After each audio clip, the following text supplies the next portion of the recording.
저는 결혼한 지 3년이 조금 넘는 33살의 여자입니다.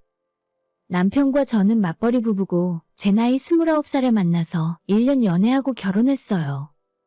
둘 다 대기업같이 좋은 회사에 다니는 건 아니고 연봉도 그냥 고만고만하지만 나름대로 안정적인 직장이라 아이 낳고 육아휴직도 눈치 안 보고 쓸 수 있습니다. 그래서 많은 돈을 벌지는 못하더라도 만족하고 살았고 삶의 여유가 있다고 생각했기 때문에 아이를 빨리 가져야겠다 생각했었죠. 결혼하자마자 신혼기간도 제대로 안 갖고 남편과 아이를 갖기 위해 노력하면서 살았어요. 하지만 이상하게도 결혼하고 별다른 이유도 모른 채 1년이 넘도록 아이가 생기지 않았습니다. 몸에 좋은 것도 열심히 챙겨 먹고 심지어 병원까지 찾아가서 검사를 받았는데도 우리 부부 두 사람 건강에는 아무런 문제가 없었죠. 그런데도 한동안 아무 이유 없이 아이가 들어서지 않으니 별의별 생각이 다 들면서 불안하고 초조했습니다. 주변에서 다들 마음부터 편하게 먹고 천천히 기다리면 아이가 생길 거라곤 했지만 왠지 스스로 시부모님 얼굴 보기도 불편하고 아무도 저한테 뭐라고 하진 않았지만 왠지 아이 못 낳는 여자라고 손가락질하는 것 같아서 항상 죄인이 된 기분으로 지냈습니다. 그렇게 피말리는 시간이 몇 달 더 지나고 드디어 작년에 우리 부부에게도 아이가 생겼어요. 그동안 마음고생했던 시간들이 생각나면서 정말 감사하고 하늘의 축복이란 생각이 들더라고요. 양가 부모님들 모두 다 애타게 기다렸던 첫 손주를 축하해 주셨고 저는 온 식구들의 축복 속에서 작년 연말에 건강한 아들을 만나게 되었습니다. 저는 출산휴가와 동시에 육아휴직을 하게 되었고 2년 동안 아이와 함께 있을 수 있어서 정말 마음이 한결 편하고 좋았습니다. 회사에서 적극적으로 육아휴직을 권장하고 복직하더라도 전혀 페널티가 없기 때문에 정말 속이 편했어요. 쉬는 동안 많진 않아도 육아휴직 수당도 나오고 큰돈은 아니어도 출산장려금이 회사 차원에서 얼마 정도 나오더라고요. 걱정 없이 아이 키우는 데만 집중할 수 있어서 이 회사 다니길 잘했다 싶었습니다. 작년 12월에 출산하고 산후조리원에 들어갔다가 올해 연초부터 구정 전까지는 친정엄마가 우리 집에서 같이 있어주셨어요. 몸 푸는 것도 도와주시고 아이도 같이 봐주신 덕분에 빠르게 회복하고 건강을 되찾았습니다. 엄마 도움 끝나고 이젠 본격적으로 아이 보고 집안일도 하면서 남편과 행복하게 셋이서 살기만 하면 된다 생각했는데 전혀 예상하지도 못한 곳에서 문제가 터지고 말았습니다. 제가 사는 지역이 서울 외곽 경기도인데 나름 인구도 적지 않고 도심 쪽은 많이 발전되어 있는 곳이에요. 하지만 차로 조금만 밖으로 나가면 아직도 논밭이 많이 있고 거기엔 생업으로 농사를 지으며 사는 분들도 많습니다. 시부모님도 대대로 농사짓는 집안이라서 아직까지 논농사 밭농사도 지으시고 1년 내내 하는 하우스도 여러 동을 갖고 있기 때문에 정말이지 쉬는 날이 없어요. 시골이 다 그렇지만 젊은 사람들은 항상 부족하고 일손이 언제나 모자라요. 인력이 너무 부족하니까 캄보디아 같은 곳에서 외국인 직원들을 데려다가 숙식 제공을 해주면서 월급을 주고 일을 같이 하지만 그래도 사람이 항상 부족하다 하셨어요. 저는 태어나서 결혼하기 전까지는 단 한 번도 농사일을 해본 적도 없고 구경도 한 적 없지만 결혼한 뒤로는 한 달에 한두 번씩 시부모님 바쁘다고 할 때마다 남편과 함께 내려가서 농사일을 도운 적이 있습니다. 제가 큰 도움은 안 되겠지만 한 번씩 내려가서 얼굴 도장도 찍고 시댁과 수원에서 과일이나 신선한 야채 등을 마음껏 가져올 수 있어서 나쁘지 않았어요.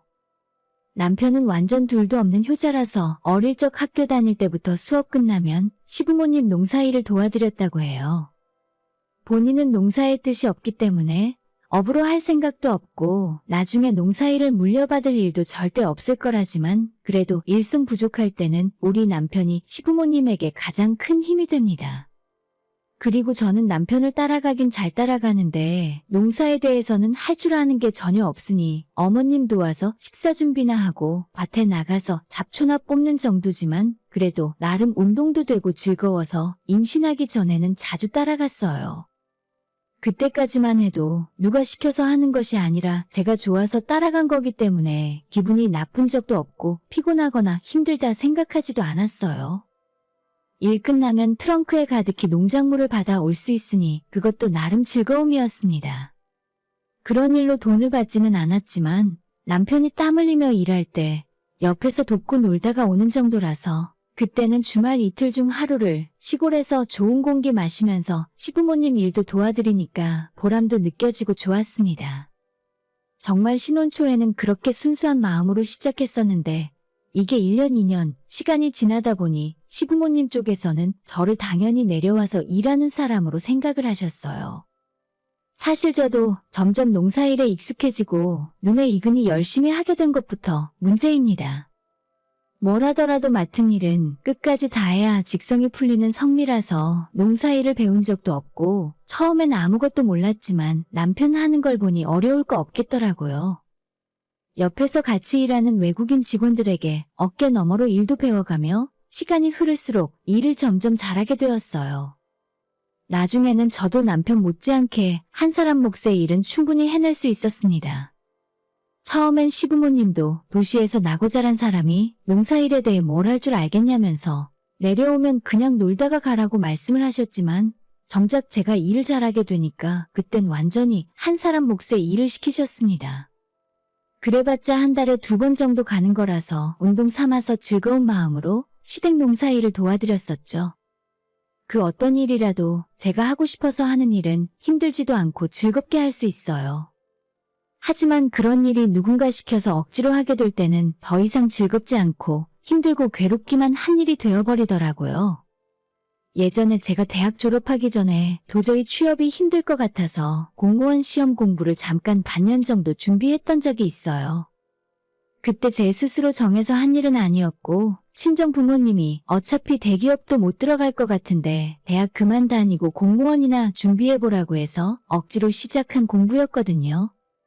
근데 제가 원해서 하는 것이 아니라 남이 시켜서 하는 일은 너무 힘들더라고요. 책상 앞에 앉아있는 일이라면 자신 있던 저였지만 하고 싶지도 않은 일을 하기 위해서 공부를 하는 것이 너무 힘들고 집중도 하나도 되지 않았습니다. 제가 그렇게 공무원 공부를 억지로 하는 사이에 제 선배들이나 친구들은 졸업해서 취직하고 가고 싶었던 회사에 합격해서 출근하는 모습을 보니까 너무 부러웠어요. 이렇게 살다가는 몇 년 뒤에 공무원 시험에 합격하더라도 내 인생은 하나도 행복하지 않겠다 생각이 들어서 부모님에게 공무원 준비는 그만하겠다 말씀드리고 대학 졸업해서 지금 다니는 회사에 취직했어요. 그 이후 남편을 만나서 결혼도 했고 지금까지 제가 하는 일에 만족하고 행복하게 살고 있습니다. 마찬가지로 시댁에서 하는 일도 처음엔 제가 좋아서 도와드리기 시작했는데 시간이 지날수록 점점 더 뭔가 꼬여만 가고 시부모님과 제 생각이 너무 다르다 보니 서로 간에 오해가 깊어졌어요. 시부모님 2분 모두 제가 손도 야무지고 일을 잘한다면서 하루라도 더 내려와서 일을 시키고 싶어 하셨지만 제 의사는 전혀 고려하지 않으셨죠. 그나마 작년에 제가 임신을 했던 기간에는 불러서 일을 시키진 않았지만 임신 막달에 출산 휴가를 받고 제가 앞으로 2년 동안 육아휴직을 하게 된다는 사실을 시부모님이 알게 되셨을 때는 어떻게든 저를 데려다가 일 시킬 궁리를 하고 있었습니다. 산후조리원에서 나와서 집으로 돌아왔을 때부터 시어머니 전화가 매일 걸려왔습니다. 그래, 너 몸은 이제 좀 어떠니? 친정엄마가 애 봐주신다고 할 때 애 맡기고 내려와라. 지금 여긴 일할 사람이 없어서 하우스에 딸기가 그대로 썩어간다. 제가 방금 애 낳고 산후조리원에서 나온 지 한 달밖에 안 될 때였어요. 친정엄마까지 올라와 옆에서 수발 들어주시는데 시어머니한테 매일 그런 전화를 받으니까 저는 물론이고 우리 엄마까지 화가 나셨습니다. 너네 시부모는 뭐하는 사람들이길래 애 낳고 몸도 안 풀린 사람 데려다가 그 힘든 농사일을 시키려 하니? 저도 그때까지는 어차피 일어날 기운도 없으니 시어머니 하는 말을 한 귀로 듣고 한 귀로 흘리면서 지냈어요. 어차피 그때 내려가서 밭일한다는 건 말도 안 되는 소리잖아요. 하지만 시부모님은 이틀에 한 번꼴로 연락해서 내려와서 일 좀 도와달라는 말을 계속하셨고 그냥 남편만 내려보내고 말았어요. 결국 친정엄마가 한 달 반 정도 시간 동안 저를 도와주시고는 다시 친정으로 돌아가셨어요. 덕분에 이전보다 몸 컨디션도 많이 돌아왔고 조금은 움직일만 했지만 그게 농사일을 할 수 있는 수준의 몸 상태는 전혀 아니었다고 생각합니다. 아직도 자리에서 일어날 때마다 곡소리가 나고 특히 허리가 너무 아파서 쪼그려 앉을 수조차 없었거든요. 게다가 저는 애초에 아이를 보려고 육아휴직을 신청했지 시댁 농사일을 도와줄 생각은 전혀 없어요. 하지만 친정엄마가 집으로 돌아가셨다는 말을 전해 듣자마자 그때부터 시어머니가 완전히 몸이 다른 사람처럼 이제 다 나은 거냐면서 빨리 내려오라고 성화를 하셨어요. 너 앞으로 2년 동안 일도 안 하고 쉰다면서? 이참에 애는 그냥 친정에 맡기면 안 되겠니? 우리 집에서 지내면서 같이 하우스 일 좀 하자. 이제 출산한 지 2달밖에 안 지난 며느리한테 농사일 시키며 부려먹을 생각밖에 없어 보였어요. 우리 시댁이 벼농사도 짓고 밭과 과수원도 있고 비닐하우스도 많기 때문에 1년 내내 농사 짓느라 쉴 틈이 없습니다. 제가 결혼 전까지 부모님과 함께 도시에서 살면서 흙을 제대로 밟아본 일 없는 사람인데 무려 2년 동안 시골에서 시부모와 함께 살면서 농사 지으라는 게 말이 되는 일인가 싶었어요. 시어머니에게 저는 그렇게 농사 절대 못 짓는다고 거절했죠. 근데 이미 제가 일하는 모습을 알고 있는 두 분들은 저 없으면 일을 못한다고 올해 농사 다 망했다며 아주 난리를 피우셨어요. 대체 뭐가 문제야? 너희 친정엄마는 일도 안 하고 집에 계시잖아. 애 맡겨놓고 내려와서 일 좀 하자니까? 요즘 사람 못 구해서 시골은 난리인데 너가 내려와서 일해주면 얼마나 좋아. 나중엔 시부모에 이어서 남편까지 은근슬쩍 자기 내려갈 때 같이 가자는 소리를 저한테 하더군요. 저는 작년에 임신하고 배가 불러온 뒤로는 시댁 내려간 적도 거의 없고 일을 한 적은 더욱 없습니다. 농사일이라는 게 대부분 쪼그려 앉아서 하는 일이라서 뱃속 아이에게도 안 좋을 것 같았고 안 그래도 제 몸 하나 가누기 힘든데 어떻게 힘든 농사일을 하겠어요. 남편이 시댁 내려가자고 할 때 아무 생각 없이 따라서 내려갔다가는 왠지 다시는 집으로 못 올라오고 시댁에 붙잡혀 있을 것만 같아서 절대 시댁으로 내려가지 않았습니다. 이제 막 엄마가 된 입장에서 하루하루 아이 커가는 모습 보는 게 너무 행복하고 제게는 소중한 시간인데 친정엄마한테 아이 맡겨놓고 일이나 하러 내려오라는 게 말이나 되는 일인가요? 제가 계속 시댁을 피하고 일하라는 말을 무시하고 있었더니 결국 참다 못한 시어머니가 저희 집으로 올라오셨습니다. 집에 와서 제 몸 상태를 한번 쓱 보시고 이제 3개월 좀 더 지난 아이를 한번 안아보시고는 이만하면 애가 엄마 품에서 클 만큼 컸다면서 아이 걱정은 그만하고 당장 다음 주부터 내려와서 하우스 일하라고 하시더라고요. 부탁하는 말투도 아니라 완전히 명령이었어요. 저도 겉보기에만 멀쩡하지 아직도 손목이며 허리 골반 안 아픈 곳이 없는데 어머님께서는 옛날 여자들은 애 낳고 다음날 밭에 나가서 일했다면서 괜찮다고 무조건 일하랍니다. 나도 아들 낳고 땅 열을 쉰 다음에 밭에 나가서 일했어. 옛날엔 여자들 다 그렇게 살았는데 요즘은 너무 편하게 살려고 하는 거지. 애초에 그 일이 제가 할 일도 아니고 처음에 좋은 마음으로 도와드린 일이 어쩌다가 이렇게 되었는지 모르겠습니다. 어머님, 저 농사 지으려고 시집 온 거 아니에요. 그리고 집에서 애 보고 마냥 놀고 먹는 게 아니라 어차피 회사에서 수당 다 나와요. 제가 아이랑 있어주려고 휴직한 거지 어머님 댁 농사 지을 거라면 그냥 회사 다니는 게 낫죠. 라고 이야기했더니 어머님께서 제 이야기를 듣다 말고 버럭 화를 내시면서 집안일인데 네 일 내 일이 어디 있냐면서 농사 짓고 사는 집안의 며느리로 들어왔으면 당연히 같이 해야 한다고 하시네요. 제가 이 집안에 머슴으로 들어온 것도 아닌데 왜 그래야 하는지 이해를 할 수가 없었습니다. 어머님도 농사일 힘들어서 더는 못하겠다고 입버릇처럼 말씀을 하시면서 왜 며느리인 저한테 본인 일을 다 떠넘기시려고 하시는 건지 저도 기분이 완전 상해 있었죠. 그렇게 어머님이랑 한번 말다툼을 하고 그날 저녁에 남편이 퇴근하고 집에 돌아와서는 할 이야기가 있다며 저를 붙들어 앉히더라고요. 장모님한테 애 맡기고 우리 엄마 좀 도와줘. 평생 농사만 짓고 사셨기 때문에 며느리가 일 안 도와주니까 서운하고 기분 나쁘신 것 같아. 아까 낮에 시어머니와 있었던 이야기를 다 들었다면서 자기 집안 여자들은 어머님부터 여동생까지 농사 일을 도왔기 때문에 시부모님은 당연히 저도 일을 도와야 한다고 생각하신대요. 분명히 신혼 초반만 해도 저한테 무슨 일을 너가 하겠냐면서 내려오면 그냥 마음 편히 놀다가 가라고 하셨는데 이제 와서 이게 무슨 소리를 하는 건가 싶었어요. 남편의 하나 있는 여동생도 부모님의 농사일이 지긋지긋한지 먼 지역으로 시집가서 1년에 한두 번 겨우 찾아오고 절대 농사 도우러 안 갑니다. 남편만 혼자 시부모 도와주러 다니다가 그나마 저랑 결혼하고 제가 좋은 마음으로 몇 번 도와드린 건데 그걸 이런 식으로 생각하시고 당연히 제가 해야 할 일처럼 여기니까 오히려 반발심이 생겨서 더 하고 싶지 않았죠. 이 문제로 남편과도 몇 번 말다툼을 한 적이 있는데 이렇게 싸우다가 일이 점점 커질 것 같으니까 남편은 자긴 이제 모르겠다며 쏙 빠져나가더군요.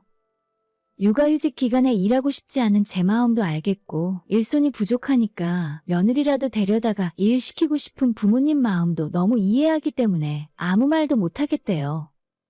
아니, 중간에서 자기가 말을 그렇게 하면 저보고 어쩌라는 건지 모르겠어요. 오히려 그 말이 더 열이 받아서 남편에게 당신이 뭐라고 하던지 나는 앞으로 다신 시댁 내려가서 농사 도와줄 생각 없다고 말했습니다. 하지만 그 이후에도 시어머니의 집착은 계속되었고 빨리 내려와서 일 도우라는 말이 이제는 점점 협박처럼 들리기 시작했습니다. 너 진짜 끝까지 말 안 듣고 이럴 거냐? 이런 집안일 하나 안 도와줄 생각이면 뭐하러 내 아들이랑 결혼했니? 농사짓는 집안인 거 뻔히 알면서 맏며느리로 들어왔으면 이럴 때 도와야 할 거 아니야?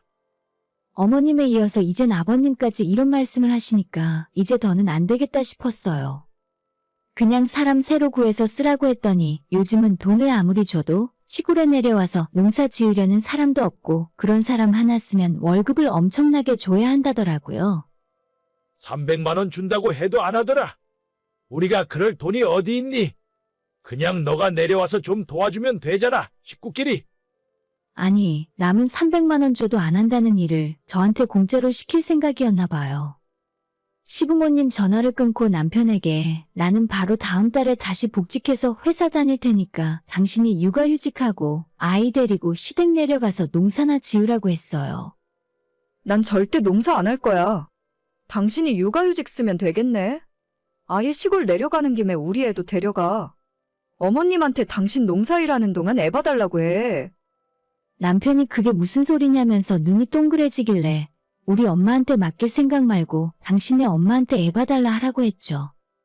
나는 그동안 혼자 돈 벌고 있을 테니까 우리 집 걱정 말고 마음 편히 농사일 도우라고 했더니 남편 표정이 금세 안 좋아졌어요. 하지만 자기가 한 말이 있으니 저한테 아무 말도 못하고 얼굴만 빨개졌습니다. 제가 다니는 회사나 남편이 다니는 회사나 남자든 여자든 원하면 얼마든지 육아휴직을 쓸 수 있는 회사고 시댁 농사일 도울 때는 저보다는 힘 좋고 일 더 잘하는 남편이 내려가는 것이 낫잖아요. 연봉이야 어차피 남편이나 저나 거기서 거기니까 누가 일을 하든 아무 상관 없었습니다. 사실 남편도 2년이라는 시간 동안 시골 내려가서 살고 싶지 않았겠죠. 지금도 자기 부모 고생하는 걸 보고 있을 수 없으니 억지로 내려가서 도와드리는 건데 아예 내려가서 살라고 하니까 눈앞이 캄캄했을 겁니다. 저희 결혼하기 전에 남편이 어렸을 때 자기 집 농사일 돕던 이야기하면서 정말 너무 힘들었다고 하는 이야기를 수도 없이 들었던 기억이 있어요. 그나마 옛날에는 하우스가 별로 없어서 겨울엔 쉬는 시기라도 있었지. 요즘은 시부모님이 하우스 농사를 많이 짓기 때문에 1년 내내 제대로 쉬지도 못하고 일을 해야 하는데 남편도 사실 농사일이라면 치를 떨 만큼 싫어합니다. 그런 남편 생각을 제가 뻔히 다 알기 때문에 저를 시댁으로 밀어넣으려는 남편이 더 괘씸하게 느껴졌어요. 제 말에 아무런 대답을 못하고 있는 남편을 보면서 그 앞에서 당장 시어머니한테 전화를 걸어 어머님, 저 대신 남편이 육아휴직 쓸 거예요. 다음 달부터 회사 쉬고 내려갈 거고 일 도와서 같이 한대요. 저는 다시 회사 나갈 거고요. 라고 이야기했고 남편은 지금 무슨 짓 하는 거냐며 제 전화기를 뺏으려 하더라고요. 야, 너도 하기 싫은 일을 왜 나한테 시키려고 해? 내가 너네 집안 농사 지어주려고 결혼했냐? 남편이랑 그렇게 싸우는 소리가 전화기를 넘어 시어머니에게 다 흘러들어갔고 졸지에 자기 아들이 회사 쉬고 농사나 짓게 생겼으니까 그냥 아무 말 없이 전화를 끊으셨습니다. 그 뒤로 한 달 가까이 시간이 지났지만 아직도 남편은 자기가 육아휴직 하겠단 말이 없어요. 제가 언제 할 거냐고 물어볼 때마다 못 들은 척하고 나가버립니다. 시댁에서도 하루가 멀다 하고 농사 지으러 내려오라 하시던 전화가 거짓말처럼 뚝 끊겨버렸어요. 은근히 시골에 가진 땅이 많다면서 티를 내시고 저희가 물려받아서 농사를 짓기를 내심 바라시는 것 같은데 애초에 저는 그런 땅에 전혀 관심 없습니다. 조금 돈은 없이 살아도 도시에서 아이 키우면서 평범하게 살고 싶지. 시댁 눈치 보면서 억지로 농사 짓고 살기 싫거든요.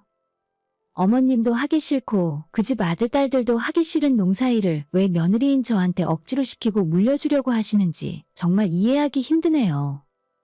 시어머니도 본인 때문에 아들이 회사를 쉬고 농사일하는 건 싫으셨는지 정말 그 뒤로는 단 한 번도 제게 전화 한 통 하시지 않네요. 여러모로 진짜 대단한 사람들이다 싶었어요. 처음엔 좋은 마음으로 도와드린 시댁 일인데 사람이라는 게 호의가 계속되면 권리인 줄 아는 사람들이 있는 건가 봐요. 앞으로는 육아휴직 끝나고 아이 다 키우더라도 절대 시댁 농사일은 단 한 번이라도 도와드릴 생각이 없고 그냥 회사나 열심히 다니면서 우리 아이 뒷바라지나 하는 엄마가 되어야겠습니다. 오늘의 사연은 여기까지입니다. 구독과 좋아요, 알람 설정 부탁드려요. 다들 행복하시고 좋은 하루 되세요.